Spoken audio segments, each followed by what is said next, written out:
Man, when I was growing up in this shithole Southern Appalachian mountain bullshit, I used to like to hang out with trashy people. I'm talking about like the roughest of the rough, because that's what I was. I had this one friend I known about all my life. That motherfucker would steal anything. His name was David. His mommy called him David with a ut.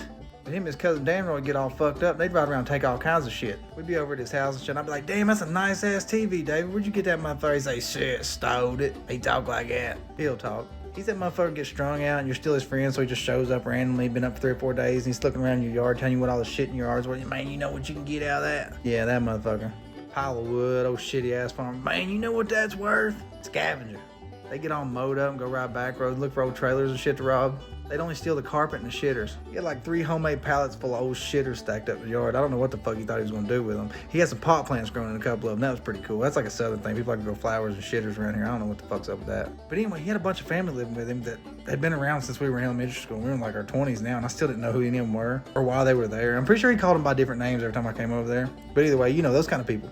They got Precious Princess the pit bull over there in a big muddy circle around his fucking house. They're like, that's my baby, that's my baby. She's been out there on that 6-foot chain for 9 years. We love her. This motherfucker called me one time. He's like, bro, I need you to come over here and put my dog down. That's the thing people do in the South, you know what I mean? I've been asked to do that a lot. I've had to do it a lot, having cows and animals, shit like that. But he called me, this motherfucker been in jail for like 12 years of his life. He's 28 and need me to come do that shit. He's the trashy guy in the friend group that ever gets around a gun. All hell breaks loose because you can hand them a gun. They point it right at you while they're looking at it.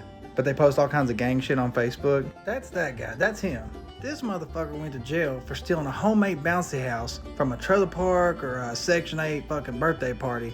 And they got him for kidnapping because it had 3 kids in it when he rode out with the motherfucker. This is the friend that's always like, hey man, come in here where my old lady can't hear you. You want to hit this? That might be a lip. Yeah, I'd have to see what I got. They might count me.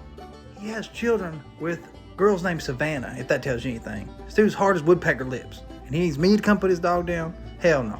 But I'm a good friend, so let's do it. Motherfucker caught a bomb threat in when we were in like 7th grade. Gave me my first Xanax. Told me to snort it. Watch me snort the whole pill. Didn't even let me crush it up. Thought it was hilarious. Why would I do him a favor? Me and like 3 other of our friends, only people like him anyway. But he's my homie, so... Anyway, I get over to his house. I'm like, where's the dog? Let's get this over with. Man, I don't like doing this shit, man, but I help you out because I know, you know, it's emotional. He's like, hold on a second. I can show you something. I'm like, all right, whatever, dude. He pulls his pants down. He's like, what do you reckon that is right there? I said, I don't know, dude. That looks crazy, like big crazy. And he said, no, man, not that. Right here, under it. That kind of dude. We get over and he's like, the dog's underneath the drain pipe and runs under the road, makes kind of like a bridge. Dog got hit by a coal truck and was still alive, he said. The son of a bitch had run up and under a 6-foot drain pipe and had to crawl in there with a fucking AR-15. I had been coyote hunting on my family's farm the night before, and that just so happened to be what I had on me. Let me tell you.